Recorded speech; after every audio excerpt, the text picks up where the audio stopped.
You didn't hear, but the question was regarding Libya. Okay, and the recent actions. No, Libya. The War Powers Act. The War Powers Act allows a president to defend this country. All right. We weren't attacked. Okay. So why we're striking Libya and claiming that we'll never have boots on the ground, and assuring people we've already had boots on the ground. We had 2 F-15 folks that had been boots on the ground, running real fast. But we should not be there. It is not amazing. What's a good word? I'm abhorred by the fact that the president spent more time dealing with the Arab League, trying to get them to come along, then he talked to Congress about what's happened. Yes, they notified Congress within the requisite number of days. I suspect when we get back to Washington next Tuesday, there will be great discussion about how, Mr. President, are you going to pay for this? At $100 million a day, whatever the number happens to be, I mean, the cost of the Tomahawk missile, is it's $1.5 million. Is it more? And we put 110 real fast on top of it. And then to say that Gaddafi may still be the leader of that country when we're done.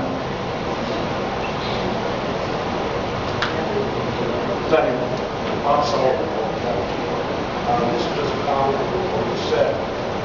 General Hand, who is the executive operations commander, made a comment on television today that we are operating under the command of the United Nations.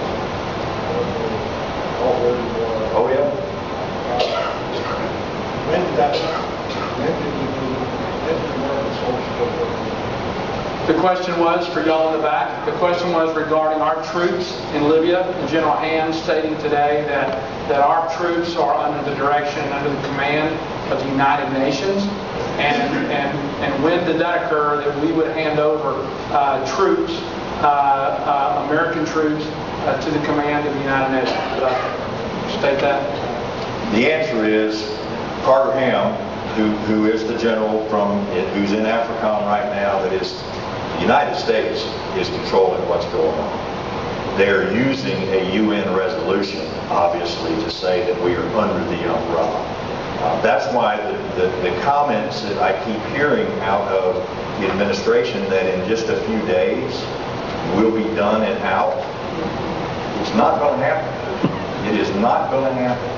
I mean, this is one crazy man. And he will take everything. And look, he doesn't win his battles militarily. He goes into discotheques and blows them up. He blows up airliners in the air. And we've got that to be concerned with for the next number of how many months? Wait, you're not supposed to allow 2 in one family. Oh, is that? I'm sorry.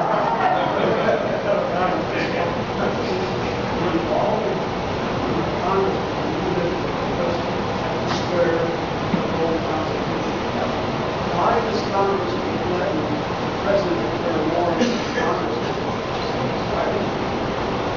The question was regarding Congress, that we all swear to uphold the Constitution, defend the Constitution, and yet we have a president that basically is... And he was going back to probably to President Bush within Iraq as well. That involves us in war without the proper approval of Congress. Yeah. And I say that we did give the president the ability to use force in Iraq and Afghanistan both. This president does not have that authorization from this Congress. And again, watching what's happened in the last couple of days, I mean, imagine now the President of the United States knew this was going to happen, yet he continued to go to South America. All right? He left Admiral Mullen to defend the plan. And I know Admiral Mullen well, and he didn't do very good in defending his plan. He's trying to do it with a hands-off approach. You can't fight a war that way. And you certainly can't be the biggest power that is involved and do it without explaining it. I mean, look, we're putting our men and women in harm's way. And you're in another country on a vacation, basically. Let me go. We got somebody in the back. We'll do the man standing up, and then we'll do the Celtics. The man with the Celtics cap on. Howard Oak District 2.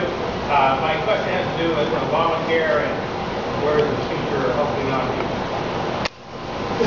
Obamacare, obviously, in the 112th back in January, we voted to repeal. But as you know, that certainly won't go very far in the Democratic Senate, nor will it go far in the President certainly won't sign it.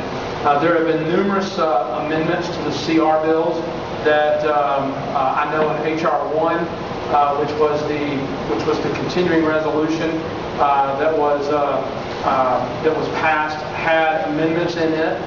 Some of those that you may be familiar with were some of Steve King's amendments that dealt with the implementation.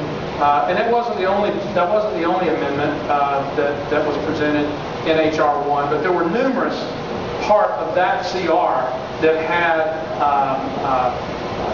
had amendments to deal with the implementation. Any funding that dealt with the implementation of the health care bill, that those funds could not be used. So, that's where it is. You're going to continue. I will tell you, you're going to get, there is legislation flying on our floor often over that issue. You're going to see a lot more. It'll be a lot. And sometimes it's even hard to keep up with. There's so many bills that are being introduced and amendments being introduced to the bills that we're debating on the floor regarding that very thing. So it'll be quite a bit. You've also got and again, tomorrow is the 1-year anniversary of it being signed into law. You're also running the judicial track as well, where there have been several states, as you know, including Florida, that are trying to get it fast-tracked to go up to the Supreme Court.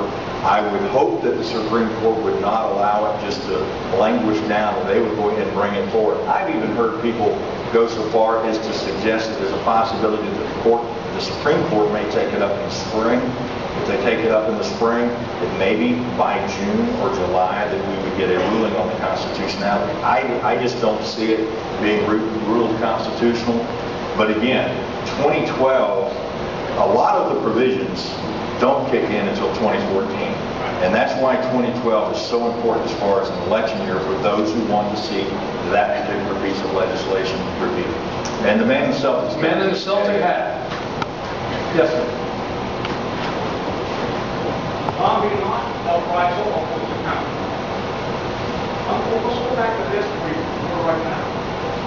If we had taken 10% of this election, unless we had 100% vote, couldn't we really overturn this bill and revise it? Well, you're referring to, you're talking about the Obamacare. First of all, a third of the Senate is up every 2 years.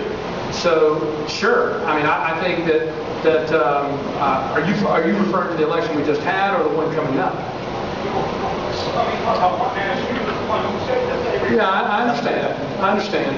Certainly with control in the Senate and what happens with the White House is going to tell us a lot. But certainly if you take the Senate and the White House, then it could be repealed. Yes, sir.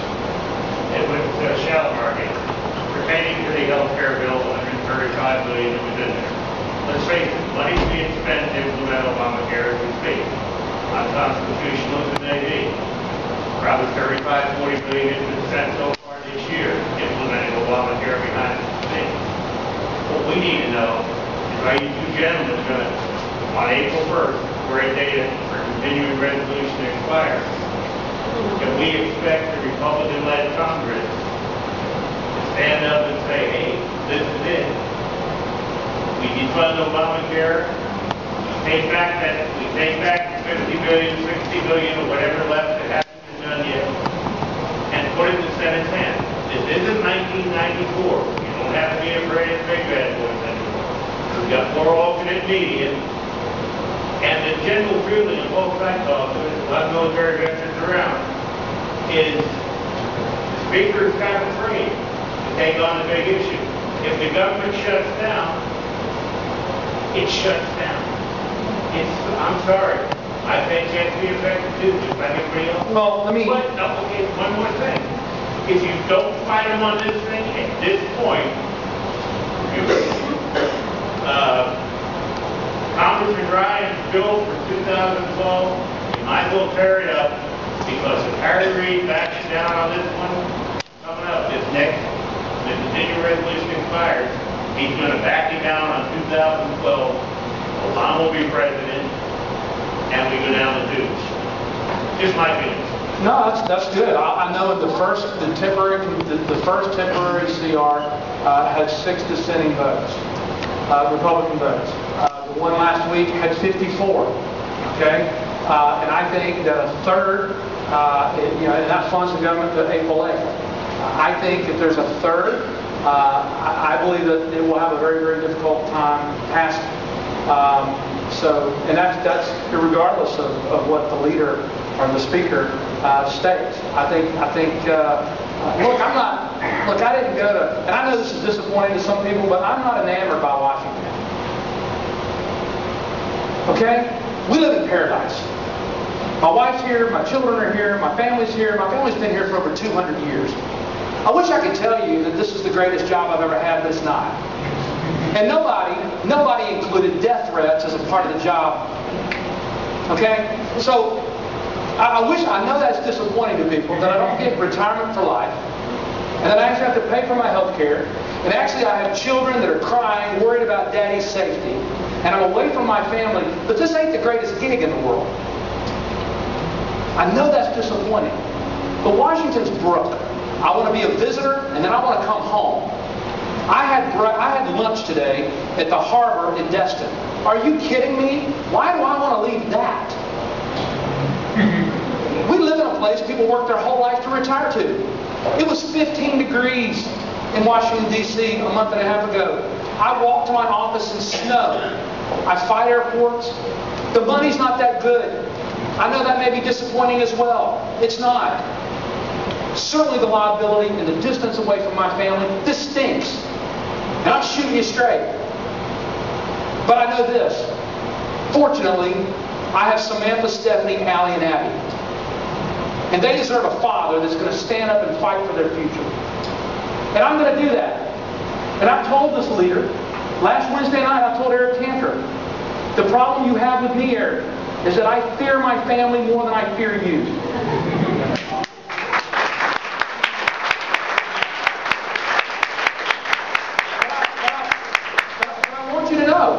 This is critical. This is critical. The most important election of my lifetime will be 2012. And that will be the decision that you make. You make. Are you interested in your future, or are you committed to your future? If you're interested, you'll go vote. If you're committed, you'll take a carload of people with you. This is going to be the year we make a decision. Are we going to reconnect to the values and the principles that made this country great? Personal responsibility. Great comments by you, son. Because you got it. Are we going to do the things that are inconvenient, hard work, honest dealings, to get this country back on track? I want to go up there and do my job, and I'm coming home. I'm coming home. I want to spend my life with my wife. I want to spend the time fishing in the flats with my brothers. I want to go offshore with my children. And I want to serve in my family business. God didn't call me to be a congressman. He called me to be a funeral director, and I love it. And I miss it. I miss it. So this gig, now there's a lot of downside. Well, I don't care for them. Now let me say this. There are some lobbyists that fight for causes that I believe in. NFIB, the Chamber of Commerce, they have lobbyists. They're fighting for small business. But if you think for a second that I'm scared of Harry Reid, Talking about leadership. no, look, I can't deal with leadership, and John Boehner's not your congressman.